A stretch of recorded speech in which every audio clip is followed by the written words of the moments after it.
मुझे ये बताइए कि ये पर्चा लिखना आपने कब से शुरू किया?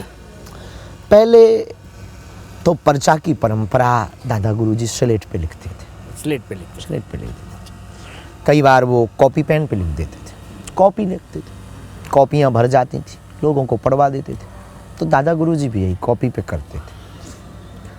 हमें कॉपी पे भी खूब हमने किया, अरे दरबार लगाया, कॉपी में भी लगाया, स्लेट पे भी लगाया।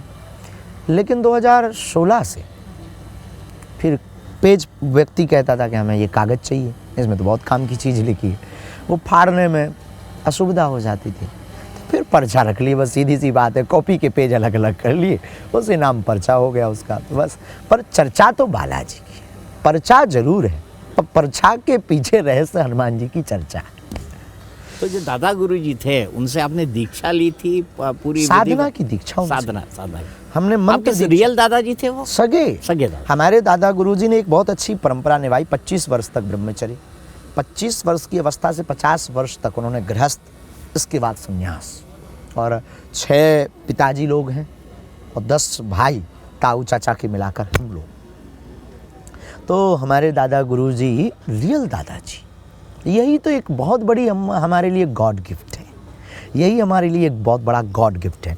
और वो बहुत निर्मोही थे, बहुत निर्मोही, कोई मोह नहीं, फक्कड़ थे। आंखें उनकी नम सदैव रहती थी, राम कहो ऐसे बोलते ही रहते। वो होते ना, अभी तक आप 10-12 बार हंस चुके होते पेट पकड़कर। वो विनोदी भाव, वो मनमौजी भाव।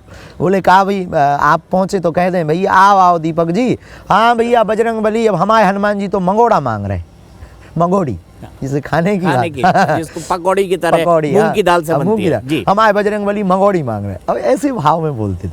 हमारे शंकर जी चाय मांग रहे ऐसी बुंदेली भाव में जब बोलते, बड़ी विनोद, बड़ा ठहाका लगा कर वो अट्टहास करके हंसना।